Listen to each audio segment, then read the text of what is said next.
Kakaunti ang bunga ng nyug ngayon. Huwag ko. Hinog na. Dalaglag yata yan. Yan.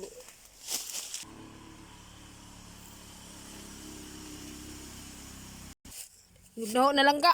May uhod-uhod Mangain. Mga pitik-pitik. Sarap yan, kaibigan.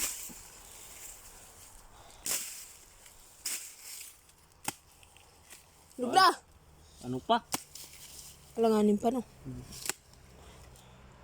Hindi makatagay. Api, hindi na ako ya. Hindi ba lang? Hindi na. Ay, lalaki sana ng kalong, ano? Hindi ba lang, oh. Hindi pa, boy. Tagalin bulok. Pwede ba bagas? Akin na lang yan. Akin na lang yan. Wala na. Uy. Sa misa, kuya. May